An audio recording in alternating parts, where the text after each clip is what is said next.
नमस्कार, बहुत बहुत स्वागत है आप सभी का हमारे YouTube चैनल में। आज देवशयनी एकादशी है। एकादशी तिथि भगवान विष्णु को समर्पित होती है। हिंदू पंचांग के अनुसार आषाढ़ मास के शुक्ल पक्ष की एकादशी को देवशयनी एकादशी कहते हैं। एकादशी के दिन व्रत करने के साथ साथ ही कथा सुनने का विशेष महत्व है। आइए सुनते हैं भगवान विष्णु की वो कथा जिसे सुनने से बहुत ही सुखद अनुभूति होती है और भगवान विष्णु प्रसन्न होते हैं।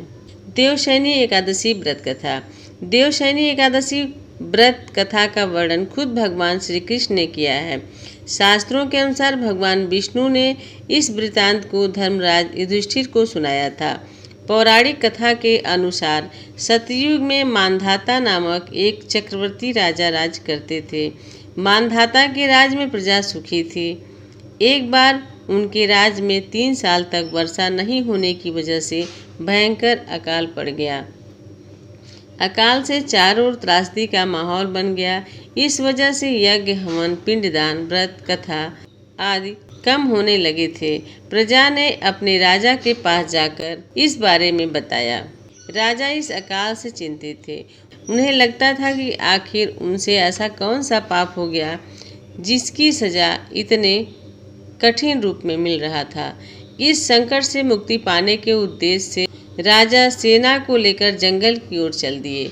जंगल में विचरण करते हुए एक दिन वे ब्रह्मा जी के पुत्र अंगिरा ऋषि के आश्रम में पहुंच गए। ऋषिवर ने राजा का कुशल क्षेम और जंगल में आने का कारण पूछा। राजा ने हाथ जोड़कर कहा, मैं पूरी निष्ठा से धर्म का पालन करता हूँ, फिर भी मेरे राज्य की ऐसी हालत क्यों?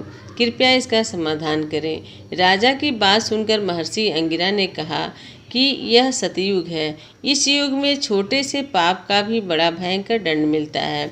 महर्षि अंगिरा ने राजा मांधाता को आषाढ़ मास के शुक्ल पक्ष की एकादशी का व्रत करने के लिए कहा।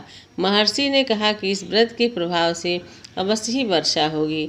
महर्षि अंगिरा के निर्देश के बाद उन्होंने चारों बड़ों सहित एकादशी का विधि पूर्वक व्रत किया, जिसके बाद राज में मूसलाधार वर्षा हुई। ब्रह्मा वैवर्त पुराण में देवशयनी एकादशी के विशेष महत्व का वर्णन किया गया है।